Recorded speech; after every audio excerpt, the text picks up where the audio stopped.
Dy kandidatët në balotazh për komunën e Bogovinës janë në ditët e fundit të fushatës zgjedhore para zgjedhjeve të 2 nëntorit. Besnik Emshiu nga AKI dhe Fetia Bazi nga Vlen po shfrytëzojnë ditët e fundit për të bindur bashkëqytetarët se oferta e tyre është më e mira për komunën.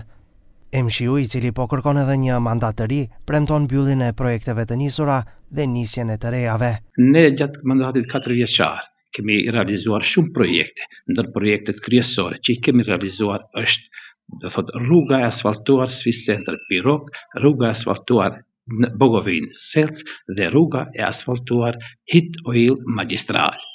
Përveç këtyre, për momentin në komunën e Bogovinës jemi duke punuar për ujin në vendbanimin Pirok, nga Rakoveci deri në rezervuar. Projekt tjetër i rëndësishëm ka qenë edhe rrjeti i ujit përpije në vendbanimin në Pallçisht, i cili është realizuar.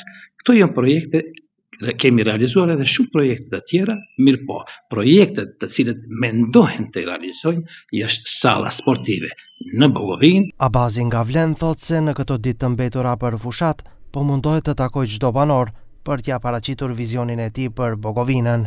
Në ditët e ngelura që kanë ngelur deri në ditën e zgjedhjeve, ne mundohemi maksimalisht ta shfrytëzojmë kohën që të përcjellim mesazhin apo projektet e programës tonë që planifikojmë të realizohen gjatë mandatit 4 vjeçar.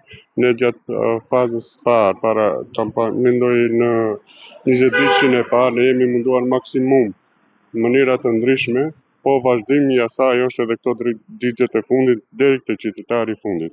Mundësisht të jemi sa më qartë, sa më konkret dhe të përcjellim mesazhin ashtu siç i ka hyrë. Fokusi maksimal, siç dihet në territorin tonë, është fokusi i ujësjellsave, infrastruktura kryesore me projekte kapitale për rrugë dhe kanalizime. Komuna e Bogovinës ka 29.000 votues dhe është një nga 7 komunat rurale të rajonit të Pollogut.